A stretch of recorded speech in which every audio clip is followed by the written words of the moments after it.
दोस्तों, आज मैं आप लोगों को एक बहुत ही दिलचस्प कहानी सुनाऊंगी जिसमें ब्राह्मण के बेटे ने अपने परिवार की गरीबी दूर करने के लिए अपने प्राणों को न्यौछावर करने के लिए तैयार हो जाता है। वह यह सब कैसे करता है, इन सब के बारे में विस्तार से सुनाऊंगी। अगर इससे पहले आप मेरे चैनल पर नए हैं तो प्लीज़ मेरे चैनल को सब्सक्राइब करें, वीडियो को लाइक और शेयर करें। तो आइए कहानी को सुनते हैं। चित्रकूट नगरी में एक राजा राज्य करता था। उसका नाम रूपदत्त था। वह बहुत ही योग्य शासक था। उसका विवाह अभी तक नहीं हुआ था। एक दिन वह घोड़े पर सवार होकर शिकार करने के लिए वन में निकला। वह इधर से उधर घूमता रहा, परंतु उसे कोई शिकार न मिला। वन में अधिक घूमने के कारण वह बहुत थक गया था। इसीलिए थक हार कर एक पेड़ के नीचे आराम करने लगा। आराम करते करते उसकी आंख लग गई। तभी अचानक से उसे एक स्वप्न में बहुत ही खूबसूरत लड़की दिखाई दी। राजा ने एकदम से अपनी आंखें खोल दी। जैसे ही उसने अपनी आंखें खोली, अचानक से वह देखता है कि थोड़ी दूर पर एक ऋषि का आश्रम है। आश्रम से निकलकर एक सुंदर लड़की उसकी ओर आ रही है। वह चौंक पड़ा और मन ही मन सोचने लगा, यह तो बिल्कुल मेरे स्वप्न के जैसे हो रहा है। कितनी सुंदर लड़की है। राजा उसे देखता रहा और मन ही मन यही सोचता रहा, काश यह लड़की मेरी रानी बन जाए तो मेरे दरबार की शोभा और निराली हो जाएगी। राजा यही सब सोच रहा था। तब तक वह लड़की राजा के पास आ गई और कहने लगी, आप कौन हैं? आपकी वेशभूषा से ऐसा लगता है मानो आप किसी राज्य के राजा हैं। राजा कहने लगा, तुमने बिल्कुल ठीक पहचाना। मैं चित्रकूट नगर का राजा रूपदत्त हूँ। क्या तुम इसी आश्रम में रहती हो? उस लड़की ने कहा, हाँ, मैं इसी आश्रम में रहती हूँ। तब राजा ने कहा, क्या मैं तुम्हारा नाम जान सकता हूँ? वह लड़की कहने लगी, मेरा नाम रत्नावती है। उसके बाद फिर से राजा ने कहा, क्या तुम इस आश्रम में अपने माता पिता के साथ रहती हो? रत्नावती कहने लगी, केवल पिता के साथ। मेरी माँ अब इस दुनिया में नहीं है। राजा फिर कहने लगा, क्या तुम्हें इस जंगल में बिल्कुल डर नहीं लगता? रत्नावती बोली, इसमें डर किस बात का? मैं तो अपने पिता के साथ रहती हूँ ना। राजा कहने लगा, तुम इतनी खूबसूरत हो कि एक नज़र देखने के बाद मैं तुम पर मोहित हो गया हूँ। राजा की बात सुनकर रत्नावती मुस्कुराकर नीचे देखने लगती है। राजा कहने लगे, क्या तुम मेरा प्रस्ताव स्वीकार करोगी? रत्नावती सिर झुकाए हुए खड़ी थी और बोली, कैसा प्रस्ताव? अभी तक तो आपने मेरे सामने कोई प्रस्ताव रखा ही नहीं, तो स्वीकार कैसे करूं? राजा कहने लगा, क्या तुम मुझसे विवाह करना चाहोगी? यह सुनकर रत्नावती लजा गई और गर्दन झुकाए सोचने लगी, यह तो राजा हैं, इनसे अच्छा वर भला मुझे और कौन मिल सकेगा। किंतु मुझे इनका स्वीकार कर लेना चाहिए या नहीं, यह तो पिताजी ही बता सकते हैं। रत्नावती इसी उलझन में पड़ी हुई थी। उसने राजा को कोई जवाब न दिया। तब राजा कहने लगे, मैं तुम्हारी जवाब का इंतजार कर रहा हूँ, कुछ तो कहो। रत्नावती इसी उलझन में पड़ी थी कि तभी उसे अपने पिता की आने की आहट सुनाई दी। वह लजाती हुई आश्रम की ओर भागी। उधर ऋषि ने राजा से उसका परिचय पूछा। तब राजा ने ऋषि को अपना सारा परिचय कहा। ऋषि यह जानकर कि वह शिकार करने के उद्देश्य से इस जंगल में आया था, राजा से कहने लगा, क्या तुम्हें पता है जीव जंतुओं को मारना पाप होता है। मनुष्य मरने के बाद नरक भोगता है। राजा कहने लगा, परंतु ऋषिवर, शिकार करना तो राजकीय कर्म है। इतने पर ऋषि ने कहा, राजकीय से बढ़कर मानवीय व्यवहार होता है। चाहे राजा हो या प्रजा, जीव हत्या अपराध ही नहीं बल्कि पाप होता है।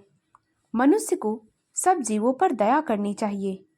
यह सुनकर राजा गहरी चिंता में पड़ गया। वह सोचने लगा, ऋषि सच कह रहे हैं, जीव हत्या पाप है। मुझे यह प्रवृत्ति त्याग देनी चाहिए। अभी राजा यह सोच ही रहा था, तभी ऋषि ने कहा, किस सोच में पड़ गए राजन। राजा कहने लगा, मैं सोच रहा था कि आप ठीक कह रहे हैं मुनिवर। मैं आपके चरण छूकर प्रणाम करता हूँ। राजा ऋषि के चरण छूकर बोला, भविष्य भी कभी शिकार नहीं करूँगा। राजा की यह बात सुनकर ऋषि उनसे कहने लगा, मैं तुम्हारी इस बात से अत्यंत प्रसन्न हुआ। बोलो, क्या मांगते हो। राजा कहने लगा, पहले आप वचन दे, तभी मैं कुछ कहूँगा। ऋषि कहने लगा, ठीक है, मैंने वचन दिया। तब राजा बोला, मैं आपकी पुत्री से विवाह करना चाहता हूँ। यह सुनकर ऋषि गंभीर हो गए और वह थोड़ी देर तक चुप रहे। फिर कुछ क्षणों के बाद वे बोले, अगर आपकी यही इच्छा है तो मैं तैयार हूँ। इसके बाद ऋषि ने खुशी खुशी धर्म रीति से बेटी का विवाह राजा से करा दिया। ऋषि ने बड़े ही धूमधाम के साथ अपनी बेटी को विदा किया। राजा अपनी पत्नी के साथ उस जंगल से निकल पड़ा। अभी वे दोनों कुछ दूर ही पहुंचे थे, तभी उनके सामने एक राक्षस आया। राजा की पत्नी एकदम से घबरा गई और कहने लगी, अब क्या होगा महाराज। राजा ने कहा, धीरज रखो प्रिय, जब तक मैं हूं तब तक तुम्हें कुछ नहीं होने दूंगा। तब राक्षस बिल्कुल करीब आ गया था। वह गरज कर बोला, यह लड़की ऋषि की लड़की है ना। राजा ने कहा, हाँ, परंतु अब यह मेरी पत्नी है। तब राक्षस कहने लगा, ऋषि ने अपने तपोबल से मेरी सारी राक्षस शक्तियों को भंग कर दिया था। अब मैं उसकी बेटी का भक्षण करके उसका बदला लूंगा। जब तक मैं इसे मारकर खा ना लूं, मुझे चैन नहीं। राजा कहने लगा, परंतु अब यह मेरी धर्म पत्नी बन चुकी है। अब यह सिर्फ ऋषि की बेटी नहीं, बल्कि मेरी पत्नी और चित्रकूट की महारानी है। तुम इसे नहीं मार सकते। मैं तुम्हें इसे मारने ना दूंगा। इसके बदले में तुम जो चाहो मुझसे मांग लो। मैं तुम्हें धन दौलत और ना जाने क्या क्या दे सकता हूँ, परंतु अपनी पत्नी को एक भी खरोच नहीं आने दे सकता। मैंने अग्नि के सामने 7 फेरे लिए हैं और इनकी रक्षा करने की कसम खाई है। राक्षस कहने लगा, फिर तुम मुझे एक ब्राह्मण पुत्र भक्षण के लिए दो, ताकि उसे मारकर मैं अपनी भूख मिटा सकूं। राजा कहने लगा, तो ठीक है, इसका प्रबंध कल हो जाएगा। कल इसे इस स्थान पर लाकर ब्राह्मण पुत्र की बलि चढ़ा देना। मेरा भोजन मुझे मिल जाएगा। याद रखना राजा, यदि तू वचन से मुकर गया तो मैं तेरे राज्य में ऐसी तबाही मचाऊंगा कि चारों ओर त्राही त्राही मच जाएगी। राक्षस की बात सुनकर राजा की पत्नी बहुत घबरा गई। राक्षस वहां से चुपचाप चला गया। उसके बाद वे दोनों अपने नगर की ओर बढ़ने लगे। तब रास्ते में राजा की पत्नी ने राजा से कहा, महाराज, तो क्या आप फिर से जीव हत्या करवाएंगे। राजा कहने लगा, प्रिय, मैं यह सब करना नहीं चाहता, परंतु मेरे सामने मजबूरी आ पड़ी है। मैंने उस राक्षस को वचन दिया है। अब मुकरना बिल्कुल ठीक नहीं होगा। अगर मैंने उसे कल बलि ना दी तो वह मेरे राज्य में तबाही मचा देगा, लोगों को मार डालेगा, और मैं यह बिल्कुल नहीं चाहता। इसीलिए मुझे यह करना ही होगा।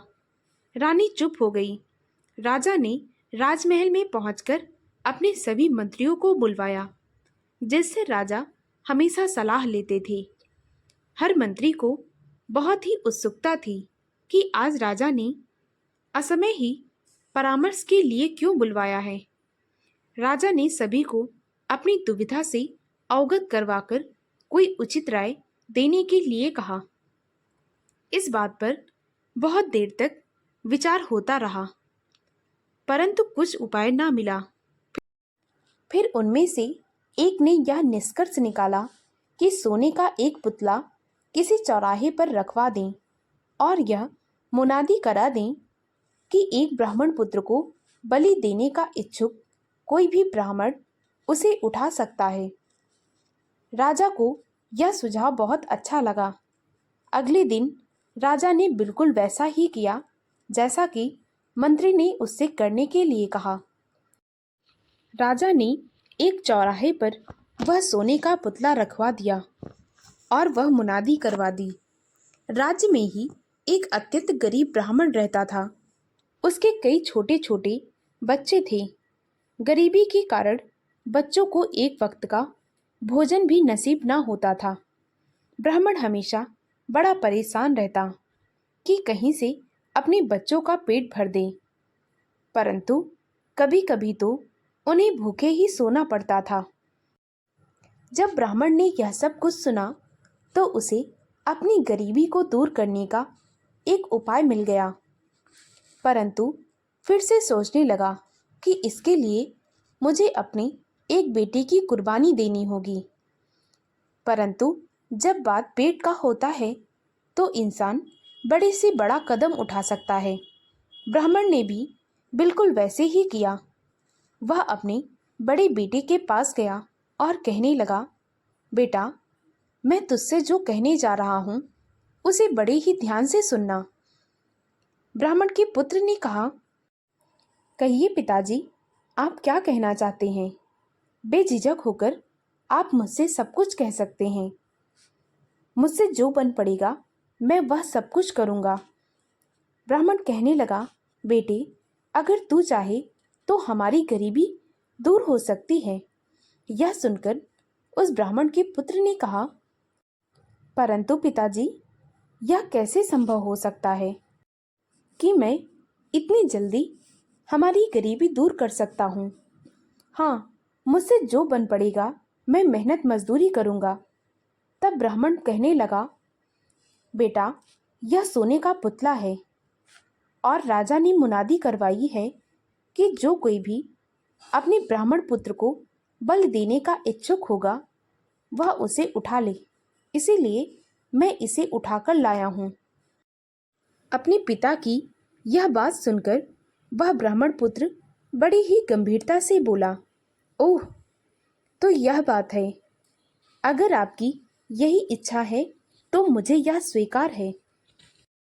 अपने बेटे की स्वीकृति पाकर उस ब्राह्मण ने सोने का पुतला उठा लिया और राजा के लिए सेवा धर्म निभाने की सीख देकर उसे राजा के सामने बलि के लिए जाकर प्रस्तुत कर दिया और कहने लगा, महाराज, मैं अपने बेटे को बलि के लिए ले आया हूँ। राजा बोला, तुमने सोने का पुतला उठा लिया? ब्राह्मण ने कहा, जी। राजा उसे बलि के लिए उसी स्थान पर ले गया जहाँ राक्षस ने उससे आने के लिए कहा था। तब उस ब्राह्मण पुत्र ने कहा, महाराज, अगर जान की माफ़ी पाऊँ तो एक प्रश्न करना चाहता हूँ। राजा कहने लगा, बोलो, क्या कहना चाहते हो? तब उस लड़के ने राजा से कहा, आप इतने बड़े प्रतापी राजा हैं, फिर एक राक्षस के सामने कैसे परास्त हो गए? राजा ने कहा, परास्त नहीं हुआ। उस लड़के ने कहा, फिर आपने ऐसा क्यों किया? तब राजा कहने लगा, मैंने अपने वचन का पालन किया है। उसके बाद राजा ने राक्षस की सारी बातें विस्तार पूर्वक उस लड़के को बता दी। राजा की सारी बातें सुनकर वह ब्राह्मण पुत्र चुप हो गया। जब बलि के लिए लड़के को तैयार किया गया तो वह एकदम से रो पड़ा और फिर हंस दिया। बलि के लिए जैसे ही तलवार उठाई गई तो अचानक से वह राक्षस प्रकट हो गया और उसने तलवार को पकड़ लिया। तलवार को पकड़कर वह लड़के से कहने लगा, मुझे एक बात का जवाब दो। वह लड़का बोला, कौन सी बात? तुम मुझसे क्या जानना चाहते हो? तुम्हें तो बलि चाहिए ना? राक्षस कहने लगा, परंतु मेरे मन में कुछ सवाल हैं। जब तक मैं अपने सवालों का जवाब नहीं ले लेता तब तक तुम्हारी बलि नहीं दी जाएगी। वह राक्षस पुत्र कहने लगा, नहीं, मैं तुम्हारी किसी भी सवाल का जवाब नहीं दूंगा। तुम्हें तो सिर्फ मनुष्यों की जान चाहिए, तुम उसी में खुश रहो। और राजा से कहने लगा, महाराज, आप बलि देने का हुक्म करें। राजा जैसे ही हुक्म देने वाला था तभी उस राक्षस ने कहा, मुझे मेरे सवालों का जवाब चाहिए। राक्षस की यह बात सुनकर उस ब्राह्मण पुत्र ने कहा, ठीक है, पूछो तुम्हें क्या पूछना है, परंतु जल्दी पूछो, अब मुझे जीने की कोई इच्छा नहीं। इस संसार में मोह माया के सिवा और कुछ नहीं है। राक्षस कहने लगा, मैंने तुम्हें देखा, तुम पहले रोए और फिर बाद में हंसे। मुझे सब कुछ साफ साफ बताओ, तुमने ऐसा क्यों किया? अक्सर मैंने देखा है कि जब लोगों की जान जा रही होती है तो वे बड़े दुखी होते हैं, परंतु तुम्हारे चेहरे पर तो मुझे खुशी भी दिखी है। ब्राह्मण पुत्र फिर से हंसने लगा। राक्षस ने कहा, हंसना बंद करो, पहले मेरे सवाल का जवाब दो। इतने पर वह ब्राह्मण पुत्र कहने लगा, मैं यह सोचकर रोया कि पुत्र की रक्षा करना माँ बाप का कर्तव्य होता है, परंतु मेरे माँ बाप कैसे निठुर निकले। उन्हें मेरी जरा सा भी परवाह नहीं है। उन्होंने अपनी गरीबी दूर करने के लिए मुझे बलि चढ़ने के लिए भेज दिया और अब वे बड़ी ही खुशी के साथ अपना जीवन व्यतीत करेंगे। उन्होंने बड़ी ही आसानी से वह सोने का पुतला उठा लिया और उनके माथे पर जरा से भी पुत्र को खोने का दुख नजर न आया। इसीलिए मुझे रोना आ गया कि भगवान ने मुझे कैसे माँ बाप दिए हैं। भले ही हम गरीब थे, परंतु भला कौन से माँ बाप अपनी गरीबी को दूर करने के लिए अपने बेटे की बलि चढ़ाते हैं। राक्षस कहने लगा, ठीक है, अब हंसने का कारण। फिर वह लड़का कहने लगा, मैं हंसा इसलिए क्योंकि मेरे बलि चढ़ जाने से मेरे परिवार को अब गरीबी का सामना नहीं करना पड़ेगा। अब हमारे भाई बहनों की जिंदगी सुख से गुजरेगी। मैं जीते जी शायद अपने माता पिता भाई बहनों को ऐसी खुशियां ना दे पाता जो मैं मरकर दे सकता हूँ। इसीलिए मुझे खुशी हो गई कि मैं उनके लिए इतना बड़ा काम करके जा रहा हूँ। मैंने अपने पुत्र होने का कर्तव्य निभाया है। जब लड़के ने दोनों कारण बता दिए तो कारण सुनकर उस राक्षस का दिल पसीज गया और उसने लड़के को जीवन दान देकर उसे भेज दिया और राजा से कहने लगा, मुझे कोई बलि नहीं चाहिए, तुम भी यहाँ से जा सकते हो। राजा भी खुशी खुशी अपने घर आ गया और वह ब्राह्मण पुत्र अपने माता पिता के पास पहुंच गया। दोस्तों, अगर आपको मेरी कहानी अच्छी लगी हो तो प्लीज़ मेरे वीडियो को लाइक और शेयर करें और मुझे ज़्यादा से ज़्यादा सपोर्ट करें ताकि मैं आप लोगों के लिए और भी अच्छी अच्छी कहानियाँ ला सकूं।